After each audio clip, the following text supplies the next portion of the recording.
Welcome back. This is Tuhan Aditya from LightHaven. Today we're going to be working on a slightly controversial double knife Pakal or ice pick grip drill.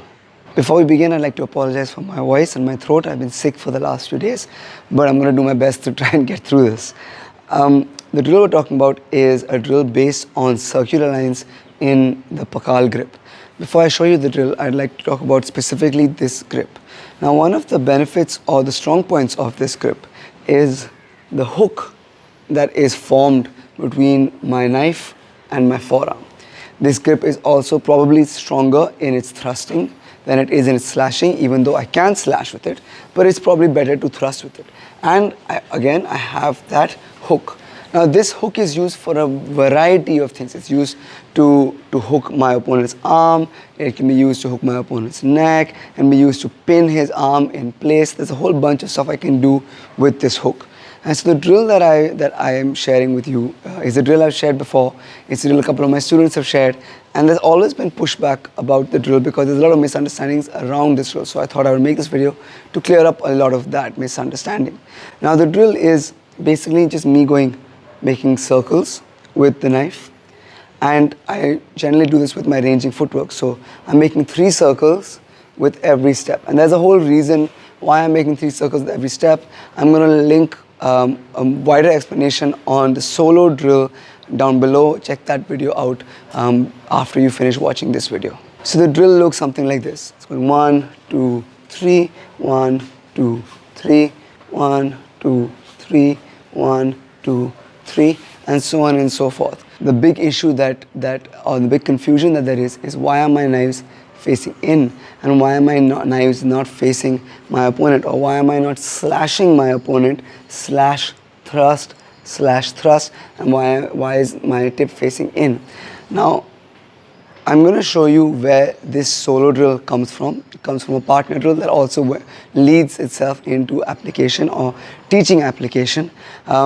But the short answer is this drill is all about using that hook, and then off of this hook I'm going to base my entries or my locks or my finishes. So I can have slashes off of these hooks, I can have thrusts off of these hooks, I can hook with one hand, slash with the other hand. There's a whole bunch of stuff I can do, but primarily I'm imagining an attack, angle 1 or any attack coming, and I'm hooking that attack and then clearing the path for my counter attack.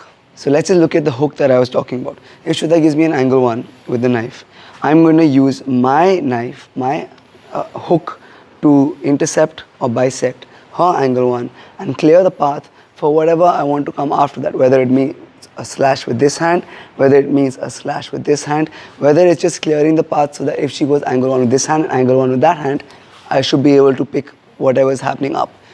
Now within this hook, I have options as well. So right now I showed you an option after the hook, but you have options during the hook as well. I can cut and parry at the same time. The main purpose of the drill is learning to use the hooking action of Pakal, and this can come in a couple of other places as well. Let's say Shweta switches her grip to Saksa and Shweta stabs me in the stomach. The same hooking action can be used down here, and I'm still using it in a circular fashion. It's still coming down in a circular fashion. One more time. And again, from here I've cleared the path. Do I want to follow it up with a slash over here? Do I want to control slash over here? I have options, but I have gotten out of the way of the attack, and I've used the hook to divert the attack away from my body. So now let's look at the partner drill of this. So Anant is going to give me an angle 1. I'm going to parry with the hook. Now I'm going to give Anant an angle 1. He is going to parry. Angle 1 to angle 1, angle 1, using the hook. Now one important bit in this is if Anant doesn't parry here, don't parry, my angle 1 is still going towards his neck, right? Don't do this. So Anant gives me an angle 1, I give him an angle 1.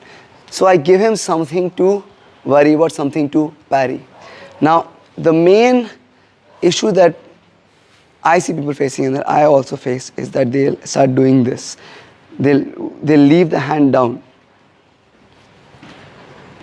But as with every other form of fighting, you want to keep your hands up. So I want my hand to immediately come up, whether that may be for a slash, whether that may be so I can intercept something else, be ready for something else. I want my hands to come up directly. I don't want them to stay down, which is sort of where this drill was born from, because I am immediately continuing the circle and bringing my knife straight up.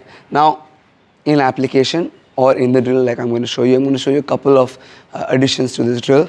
The knife can come up as a slash, the knife can come up as a thrust, the knife can come up as a jam or a parry. There are many other things that the knife can do, but it must come up immediately. So let's do two additions to this drill. The first is just the basic version I showed you, where he gives me angle 1, I give him angle 1. That's it. 1, 1, 1, 1.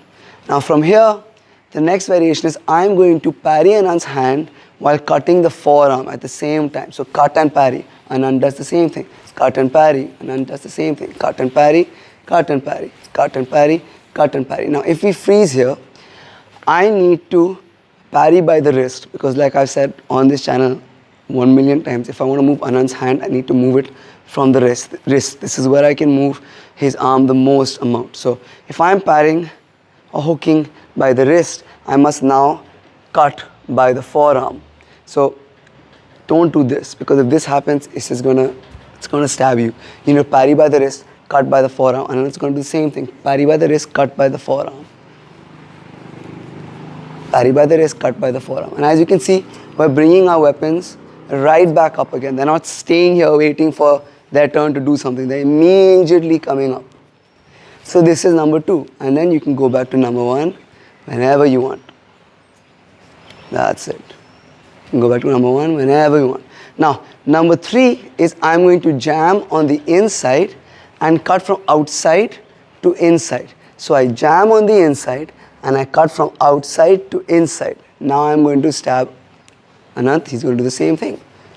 Bang, angle 1 to angle 1, angle 1 to angle 1, angle 1 to angle 1. And whenever I want, I can go back to the drill. And now we can switch into whichever of the variations. And let's say I am doing variation 1, but Anant's doing variation 2. That's fine. As long as you are being able to flow with the drill, that's all that really matters.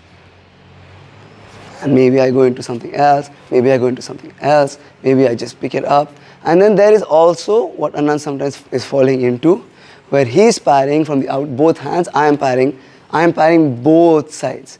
Because the next version of this is where I'm going to now go and do everything on the left hand. Now there are like 6, 7, 8, 9 variations of these parry cuts, jam cuts that we can go into. But eventually all of these variations, including the jam to the cut, there is an addition to this which I will not necessarily show you, it will not be too much, but everything is aiming towards getting to the outside of Anant's weapon arm.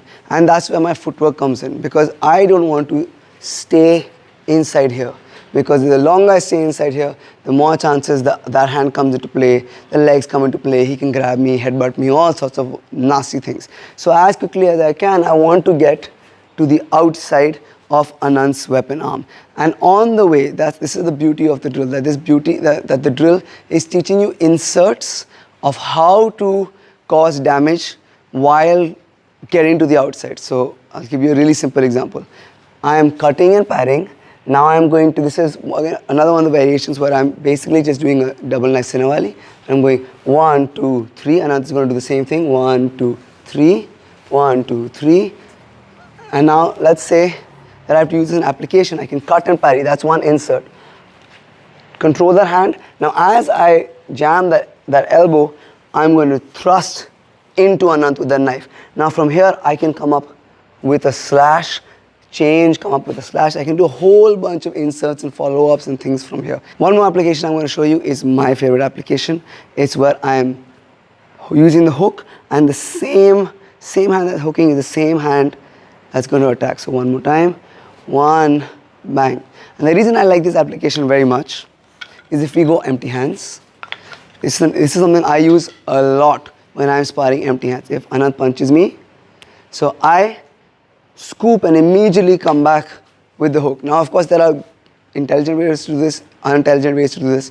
and it can be countered, everything can be countered, but it lends itself really well to being able to catch your opponent out, little scoop, hook, and then follow it up with a cross or something. It works decently well. Thank you so much for watching. If you liked what you saw, if you learned from what you saw, please do like and share this video. Please do subscribe to the channel. All of these things really do help out the school and the channel a lot. If you have any additions to the drill that I showed, or any questions or comments, please also leave that in the comment section down below. A huge thank you to all of our patrons. Thank you so much for your support. If you'd like to know more about our Patreon page and the exclusive content that we offer there, check out the link I'm going to leave in the description down below. Lastly, our online class is up and running. Our residential program is up and running. So to train with us, wherever you are in the world or here in Goa, check out the email address I'm going to leave in the link below. Thank you so much for watching, and see you in the next video.